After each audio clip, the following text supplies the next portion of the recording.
What's up? I am Unseen Whispers, and welcome to my Details You Missed series. That's right, I've made more of these videos, which you should check out after this video. Link will be in the description. Before we begin, let's see if you can guess what waifu this is. Be sure to leave your guess in the comments. Let's begin by looking at all the hidden foreshadowing. Well, I would like to say that, but every freaking time they foreshadowed something, they threw a flashback in our face to be sure we noticed it. That's right, I'm looking at you, Asagiri Jin Magazine.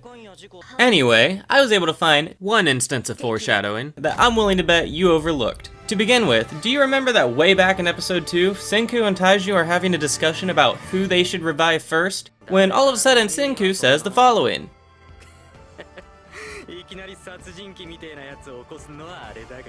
Then of course, as we all know, the first person they revived did indeed turn out to be a murderer.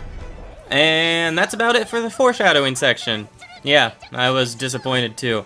I definitely turned up the difficulty, but were you able to guess what waifu this is? It was Valkyrie from Cautious Hero.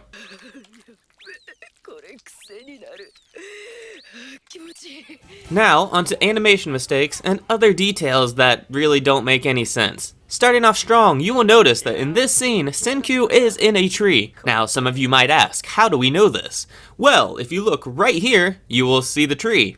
And then if you look over here, you will see Senku in the tree. Back to the point. Taiju is clearly walking on the ground, but as he goes to hug Senku, the tree just kind of disappears. I'm not saying Taiju is not able to jump that high, but assuming that they are still in the tree when he hugs him, there's no way they don't fall out of it. Then later on in the same episode, we watch Senku and Taiju testing out different revival potions on petrified birds, which is cool and all, but did anybody else notice they were using birds as test subjects, but somehow it transformed into a single feather? Moving along, we find Taiju is out here doing Taiju things, just collecting firewood, but then all at once he drops everything and rushes to Senku's aid because he is in trouble. The issue here is that Taiju had absolutely no reason to think or know that Senku would be in danger right now. This situation actually leads me into my next point, which is some very inconsistent lighting. You can see it go from full sunlight into a dark shadow, and then a moment later, right back into full sunlight. I understand it's to set the mood, but logically this still doesn't make any sense. Next up, we have 3 different clips from 3 different episodes, all of which are missing a key feature.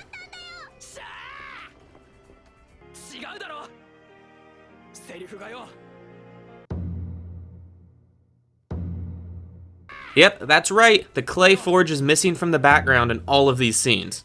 Next, let's look at Grandpa Kosuke. Not what I meant, but did you notice? One of these girls is not like the other ones.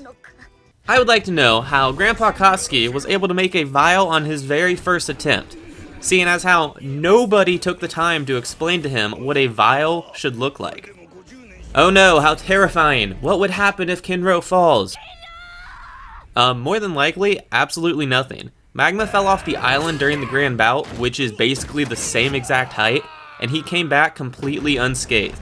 Okay, so I'm calling this one a potential mistake, because I'm not really 100% sure, but just hear me out. Any of you able to determine what part of the world this is supposed to be? Personally, I don't recognize it, and I even searched a map of the world and I was unable to find it. If you know what it is, leave it in the comments, but you know what I was able to find? The awesome subscribe button for my channel. If you're still here, I bet you at least sorta like this video, so don't forget to like and subscribe so you don't miss the next one. Lastly, let's look at everything else that just didn't fit into the other 2 categories.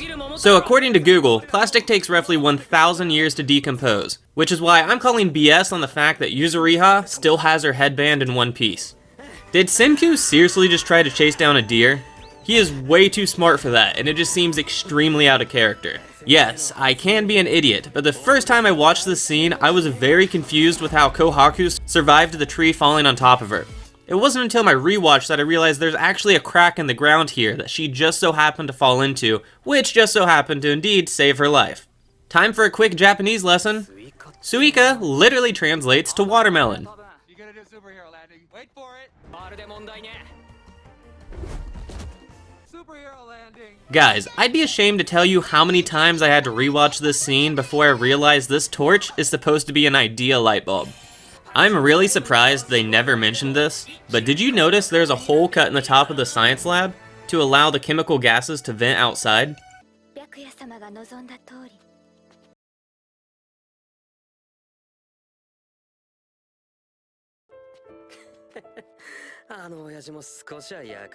And then, did you know the village has a tower? And this is oddly enough the only time we ever get to see the inside of the tower. Child Senku is absolutely adorable. He is even mimicking his father's outfit. Do you think Monster paid to be Senku's drink of choice? Genro is definitely a coward, and he is also definitely a wimp, but at least he tries his best to look the part.